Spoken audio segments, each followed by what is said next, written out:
5, 4, 3, 2, 1, close the door.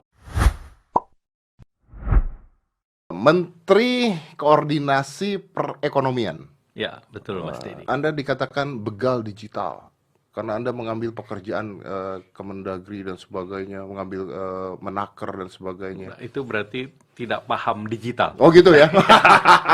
Coba. Jadi kalau jelaskan. digital itu namanya end to end melalui digital. Oke. Dan Indonesia kan sudah melaunch yang namanya Industri 4.0. 4.0. Nah, jadi dari 2018 sudah di launch, makanya ini adalah public service pertama end to end. Mulai dari aplikasi sampai payment itu pakai digital, nggak ada intervensi manusia. Oke. Program prakerja itu kan janji presiden di dalam pemilu. Oleh karena itu kewajiban untuk dijalankan oleh pemerintah. Pelatihannya ada yang dilakukan oleh pemerintah, Ada yang dilakukan oleh swasta. dilakukan oleh swasta. Ya. Nah, itu siapa yang memilih? Itu orang per orang. Dia mau pilih yang gratis ke pemerintah, atau dia mau pilih sesuai dengan minat dan bakat dia. Oke.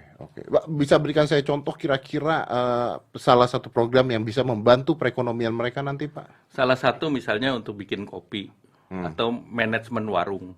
Jadi ada beberapa program yang sifatnya basis, termasuk untuk pembukuan. Ini adalah public service, di mana kita sebagai pejabat publik menerima penugasan dan melaksanakan secara baik. Oke, nggak ribet, Pak. Kan bukan tugas Bapak sebenarnya. Ya, kalau tugas kan semua juga tugas harus dijalankan. Ini bukan soal right or wrong, tapi readiness, adaptability, ready to adapt. Ready to adapt. Sama dengan ready to adapt dengan COVID. Yes. Jadi kita harus berdamai dengan COVID. Nah, ini kata-kata berdamai ini jadi masalah baru lagi kemarin. Berdamai itu artinya bisa menyelesaikan. Nah, yang sekarang masalahnya kan di kesehatan. Di modal kita yang kena. Karena kita modalnya adalah human capital. Nah, human capital yang kena, maka ini lebih parah. Tetapi ini juga kena di negara-negara lain. Ya, sama semuanya. Semuanya. Oke. Sehingga terjadi demand shock. Ya. Human capital problem ini yang tentunya harus diselesaikan dengan kesehatan yang pertama. Nah, yang kedua yang pemerintah harus jaga adalah daya beli masyarakat. Dengan bansos yang diturunkan sebesar 110 triliun. Nah, ini untuk menjaga daya beli. Nah, yang ketiga baru jaring pengaman sektor ekonomi. Nah, kalau sektor ekonominya aman, maka sektor keuangannya aman. New normal itu sudah ada modelnya. New normal sudah ada modelnya. Misalnya pergi ke mall, dibatasi kuota jumlah orangnya. Kemudian semua new life harus pakai masker, harus sering cuci tangan, harus kemudian juga antrian harus punya jarak. Sehingga new normal ini harusnya bisa dipraktekkan. Tapi gimana Indonesia buat rebound ekonominya? Indonesia ini kalau kita bisa pertahankan 2,3% pertumbuhan di tahun ini, maka Indonesia ini punya kesempatan untuk melakukan transformasi menyeluruh. Contohnya transformasi di bidang kesehatan. Sekarang disadari bahwa kita perlu reform di kesehatan. Di pendidikan, kita bisa belajar dari rumah. Ini juga akan melakukan transformasi pendidikan.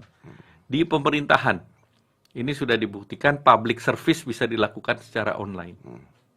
Salah satunya melalui prakerja. Kemudian juga bisa dibuktikan bahwa public service bisa kerja work from home. Sehingga nanti akan sesudah kembali itu new normal, tidak seperti sebelumnya. Nah, ini ada kesempatan. Yang ketiga, transformasi struktural di bidang ekonomi.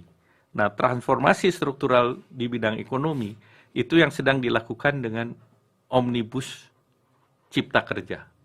Sehingga ini World Bank mengatakan ini salah satu prasyarat dan juga IMF.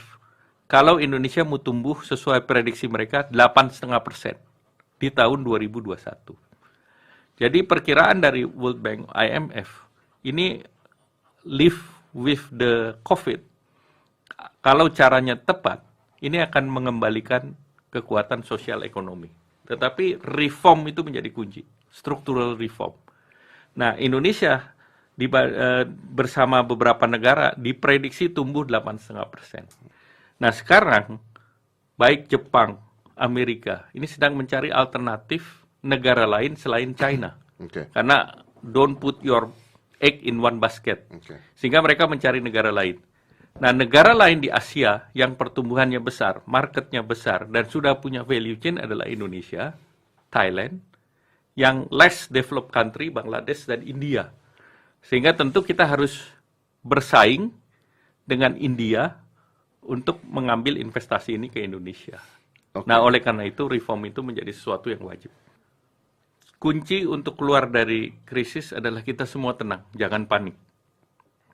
Dan perkuat resources masing-masing, dan juga lihat opportunity yang timbul.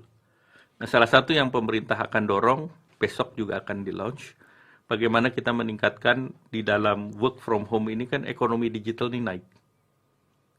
Nah, gimana ini didorong lebih banyak lagi usaha menengah dan kecil untuk memanfaatkan digital platform. Untuk yang muda, nah ini kesempatan untuk melakukan retraining. Ya. Agar kebutuhan pekerjaan pasca COVID ini akan berbeda dengan sebelum COVID. Ya.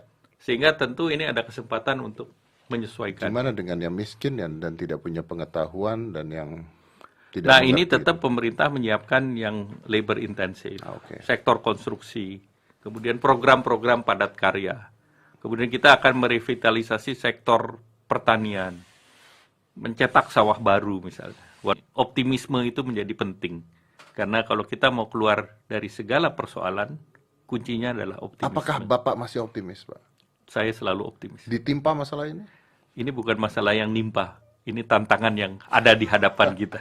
Kalau ditimpa kita sudah rontok, tapi kita tidak kena ditimpa. Kita cari jalan keluar. Jalan keluar selalu ada. Pengalaman melalui beberapa krisis dan kondisi modal awalnya sudah berbeda. Jadi modal awal di tahun ini itu berbeda dengan di 2008 dan berbeda di tahun 98. Kondisi sekarang perbankan kita relatif solid. Sehingga tentu ini diharapkan perbankan bisa menjadi ventilator untuk menyelamatkan perekonomian.